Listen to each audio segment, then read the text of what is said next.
వేచి ఉండాల్సి ఉంటుంది ఈ సమస్య పైన కొంత. రైట్. ఒకసారి రామ్ కుమార్ గారి దగ్గరికి వెళ్దాం.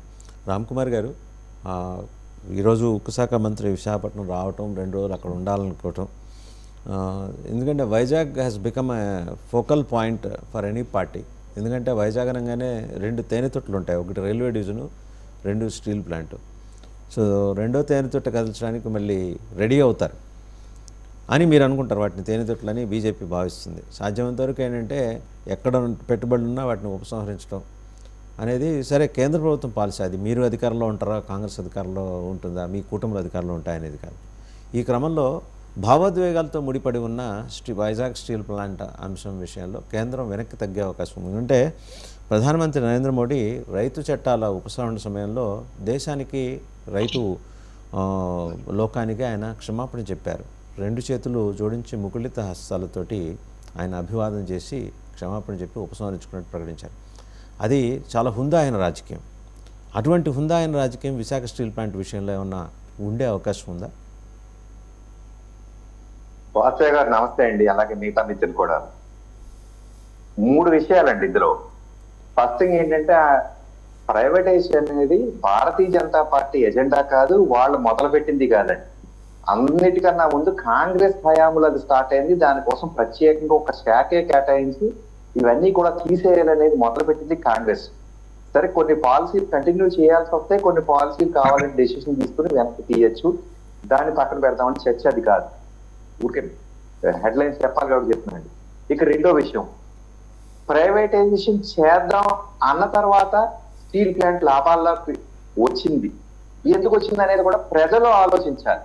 అంతకుముందు ఎందుకు లాసుల్లో ఉంది అందరినీ అనట్లేదు, కానీ అక్కడ ఉన్న సెక్టార్లో ఏంటంటే ఊరికే పొద్దునే తమ్ ఇంప్రెషన్ ఇచ్చేసి సాయంత్రం దాకా కాలక్షేపం చేసే నేతలు ఎంతమంది ఉన్నారో, దాని మీదే రాజకీయాలు చేస్తే బతికే వాళ్ళు ఎంతమంది ఉన్నారో అక్కడ ఆ పక్కనంతా కూడా ప్రక్షాళన చేయాలి. అది వెరీ బేస్. రాష్ట్ర అధ్యక్షురాలు ఇప్పుడు మన రాష్ట్రానికి సహాయ మంత్రి వచ్చారు కాబట్టి వారు అందరూ కలిసి ఈ ఉక్కు శాఖ మంత్రి గారికి ఇవ్వడం జరిగిందండి. హెవీ ఇండస్ట్రీస్ మినిస్ట్రీ కుమారస్వామి గారికి రిప్రజెంటేషన్. ఇప్పుడు కాదు, మీరు చూసే ఉంటారు ఆల్రెడీ, గతంలో మీరు అంటే లాస్ట్ 9 days 10 days బ్యాక్ అండి ఇదంతా కూడా జరిగింది.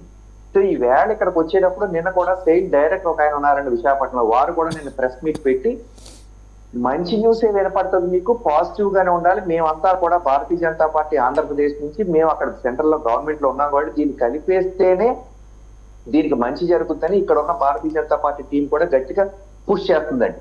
సాధ్యమైనంత వరకు మంచి న్యూస్లే వినపడతాయని కూడా మేము కూడా ఎక్స్పెక్ట్ చేస్తున్నాం. మీరు అన్నట్టు మోడీ గారు ఆయన డెసిషన్స్ కఠినంగా తీసుకుంటారు, కానీ ప్రజలు ఏం కోరుకుంటారో, ప్రజల అవసరాలు ఇదని ఆయన కనుక నిజంగా అనుకుంటే కనుక ఆ డెసిషన్ లో ఏది మళ్ళీ రివైజ్ చేసుకోవడానికి ఏమీ వెనకాటండి. ఖచ్చితంగా మంచి న్యూస్ వినపడితేనే మనం ఎదురు చూద్దాం వాసుదేవ్ గారు. సరే, అంటే మంచి న్యూస్ వినపడుతుంది, ఖచ్చితంగా మంచి శుభపరంగా మనం చూడాలి అంశాలు అని మీరు భావిస్తున్నారండి. మీరు కూడా ఆంధ్రప్రదేశ్ వారే కాబట్టి.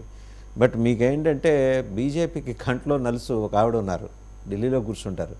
ఆవిడ ఆంధ్రప్రదేశ్ అనగానే వెంబడే దానికి సంబంధించినవన్నీ ఎలా అడ్డేయాలా అనేది చాలా వివాదాస్పదమైన నిర్ణయాలు తీసుకున్నారు. సరే, మీకు మెజారిటీ ఉంది కాబట్టి జనాలు మిగిలిన దేశం మొత్తం నెత్తినెవరు కొట్టుకున్నా కూడా ప్రయోజనం ఏమి ఉండదు అక్కడ. ఆ భయం అయితే ఒకటి ఉందండి. దాన్ని ఏమన్నా ఆ అప్రహెన్షన్ తొలగించే అవకాశం ఏదైనా ఉందా? కాదండి, ఇందాక వారు కూడా అన్నారు ఈ సంఖ్య తక్కువ అని. ఇందాక అనలిస్ట్ గారు కూడా చెప్పారు, మీరేమో బలం లేదంటారు. బలం లేకపోవడం బాబు, చాలా బలంగా ఉంది. బలం లేదని నేను అనలేదండి. మీకు చాలా బలం ఉంది, నెత్తినోరు కొట్టుకున్నా కూడా ఏమి ప్రయోజనం ఉండదనే మాట అన్నా నేను. కాదండి, ఇప్పుడు చారియట్ కి ఒక గుర్రం అంటే 1 horse. ఇప్పుడు అలా కాదండి, పక్క నుంచి మిత్రుల బలం ఎడిషనల్ హార్సెస్ ఫుల్ చేస్తున్నాయి ఈ ప్రభుత్వాన్ని. మెరుపు వేగంతో వెళ్ళిపోతుందండి ఇప్పుడు భారతీయ జనతా పార్టీ ఆ సారథ్యంలో ఎన్డీఏ గవర్నమెంట్. సో వీళ్ళందరికీ మాకు ఎడిషనల్ బలం అనుకుంటున్నాం తప్పితే మాకు బలం లేదని మేము అనుకోవట్లేదు. మళ్ళీ అదే చారియట్ ని ఆంధ్రప్రదేశ్కి వచ్చేపాటికి పవన్ కళ్యాణ్ గారు, చంద్రబాబు నాయుడు గారు ఉన్నారు కాబట్టి మీరంటే పవన్ కళ్యాణ్ గారు కూడా ఆంధ్రప్రదేశ్ లో రాష్ట్రంలో ఉన్న ప్రజలు ఇంట్రెస్ట్ వీరి కనుక గట్టిగా చెప్తే పైన అడ్డు వచ్చే వాళ్ళు అయితే ఎవరు ఉండరండి. ఇది మాత్రం ఫ్యాక్ట్ వాసుదేవ్ గారు. అదే విధంగా నేను ముందే చెప్పినట్టు భారతీయ జనతా పార్టీ కూడా ఇదే లైన్ మీద ఉంది. మీరు అన్నట్టు ఆంధ్రప్రదేశ్ లో ఉన్న భారతీయ జనతా పార్టీ నాయకులందరూ ఆంధ్రప్రదేశ్ ఇంట్రెస్ట్ లో పనిచేస్తారు, కానీ దానికి అనుగుణంగా ఏమేమైతే ఉన్నాయో ఖచ్చితంగా పైకి చెప్తామని అందులో ఏమాత్రం మొహమాటం లేదండి. ఇప్పుడు గతంలో కూడా చెప్పామండి, స్టేట్ కోసం వచ్చేటప్పుడు రైల్వే కూడా ప్రస్తావించారు కాబట్టి చెప్తున్నాను. అది కూడా రావాల్సిందే, ఎంత త్వరగా వీలవుతే అంత త్వరగా రావాలి. గత ప్రభుత్వాలు చేసిన పొరపాట్ల వల్లే ఇవన్నీ రావట్లేదని ఈ రెండు విషయాలు కూడా నిన్న ప్రెస్ మీట్ లో ఈ సహాయ మంత్రి గారు ఇచ్చారని వాళ్ళ పేపర్ లో కూడా పడిందండి. ప్రజలు తెరడం కోసం ఇవన్నీ కూడా ప్రస్తావన చేస్తున్నాను కాబట్టి అందుకని పాజిటివ్ అంటాను. అందరూ ఒక లైన్ మీదే ఉన్నారు, ఎవరో కూడా డీవియేషన్స్ లేవు వాస్తవ్ గారు. మీరందరూ ఓకే సార్, పవన్ కళ్యాణ్ గారు ఓకే, చంద్రబాబు నాయుడు గారు ఓకే, మోడీ గారు ఓకే, నిర్మలా సీతారామన్ గారు ఓకేనా కాదా చెప్పండి. ఏమండి ఉక్కు శాఖ మంత్రి గారు ఇచ్చారు, మా దాంట్లో ఒక్కరి శాఖ దాంట్లో పైసలు ఎవరు ఇవ్వాలి సార్? పైసలు మేడం ఇవ్వాలి, వద్దు పైసలు మేడం ఇవ్వాలి. అలాగే నష్టాలు లాభాలు వస్తే రేపు మీ జేబులో తీసుకొచ్చిస్తారా? కుమారస్వామి గారిని అడిగితే మరి ఈయనేం చెబుతారు అప్పుడు? స్టీల్ ప్లాంట్ నష్టాలు మీరు భరిస్తారా అని అడుగుతారు ఆవిడ, మొహమాట లేకుండా అడుగుతారు ఆవిడ. She's very categorical in every aspect. కాదండి, ఆ పైన ఇంకొక పెద్ద ఆయన ఉన్నారు కదండి మోడీ గారు, వారు చెప్తారు ఏం చేయాలో. మీరు మరి వారు చేసిందని అంటే సీతారామన్ గారు చేశారని మీరేమీ భయపడక్కర్లేదండి. ఖచ్చితంగా భయపడతారు. తెలుగు నేననే కాదు, తెలుగు ప్రజలు అనే వాళ్ళందరూ భయపడతారు. ఎందుకంటే ఆంధ్ర బ్యాంక్ పేరు తీసేసి యూనియన్ బ్యాంక్ అని పెట్టినప్పుడే నమ్మకం పోయింది మీ మీద. కాదండి, ఆవిడ పాల పొంగులాంటి బుస్ బుస్ అంటారు కదా, 2 చుక్కలు నీళ్ళు అలా వేసేటప్పటికి మొత్తం అంతా శాంతి పడతారు. పైన 2 మాటలు పెద్ద ఆయన చెప్పాక మీకు అంటే ఇది అవుట్ ఆఫ్ కాంటెక్స్ట్ అనుకుంటారు. కానీ ఇక్కడ మీకు ఒక విషయం చెప్పాలి. రోసయ్య గారు ఆర్థిక శాఖ మంత్రిగా ఉన్నప్పుడు రాజశేఖర రెడ్డి గారు ఏమన్నా విధానపరమైన నిర్ణయం అలాగే పైసలకు సంబంధించిన నిర్ణయం తీసుకుంటే నేరుగా వెళ్ళిపోయేవాళ్ళు ఆయన ధోతి సర్దుకుంటూ. ఏమయ్యా రాజశేఖర్, నువ్వు ముందు వెనక చూసుకోకుండా అలాగ పథకాలు ప్రకటించేస్తే ఎట్లాగా?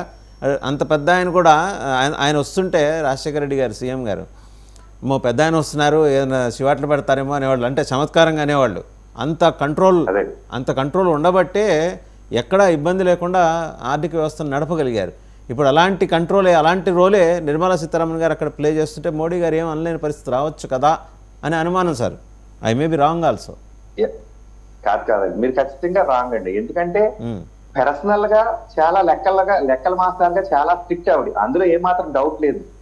కానీ మన రాష్ట్ర యొక్క పరిస్థితి చూసేటప్పటికి 1 అర ఇవ్వాలని ప్రేమ ఎవరికైనా వచ్చేస్తా అసలు మీకు తెలియట్లేదు. రోజు పొద్దున్నేస్తే ఈ దీన పరిస్థితి మీద వేళ మీ అసలు ల్యాండ్ తో సహా రోడ్లు వేసేస్తామని ఒప్పుకుంటున్నారండి రాష్ట్రానికి.